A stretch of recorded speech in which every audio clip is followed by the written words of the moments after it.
Okay, this lecture video is going to be a tutorial on units. And units specify the measurement scale.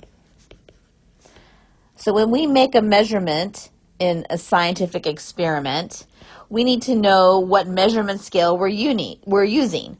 So units specify that scale, and thereby it gives numbers meaning. So writing down a scientific measurement without a unit, that number doesn't mean anything. It's just a number. So it's important to remember then that we must always include them. And it's important to remember that we can manipulate units exactly the same way we manipulate numbers. So we can do mathematical operations with them in the same way. So let's look at some examples for that. So first of all, if we saw the number 2 to the minus 1 written, we would know that that would be the same thing as 1 over 2. Likewise, if we saw meters, abbreviated M, to the minus 3, we would know that that meant the inverse of 1 over meters cubed. So we're treating it just like a number. Another example would be, let's say we took the unit grams per meter and we multiplied it times meters. Well, meters would cancel out, leaving us with units of grams.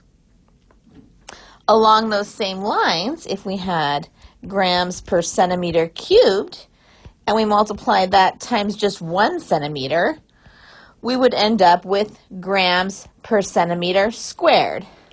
Because when you multiply, you drop the superscript there by 1.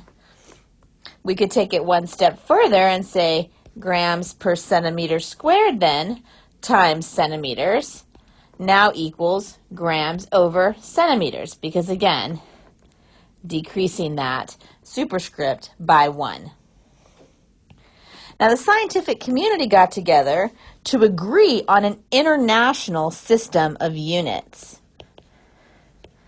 So the international system of units, abbreviated SI, is the unit system that all scientists use when they're making measurements in order to be standardized.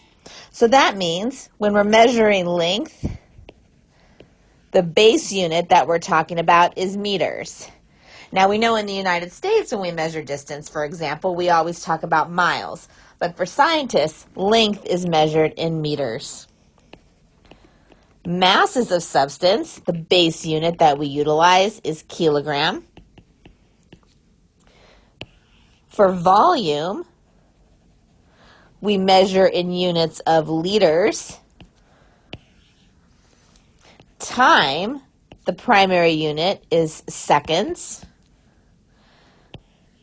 Temperature is measured in Kelvin, so that's a scale we're not quite used to, but Kelvin. And energy is measured using joules, abbreviated J. So you may have heard of energy talked about in calories, for example, but the scientific unit of measurement for energy is joules. And we're going to learn how to then convert between all different types of measurement scales. But the international system of units is what we use when scientists report out the results of their experiments to one another.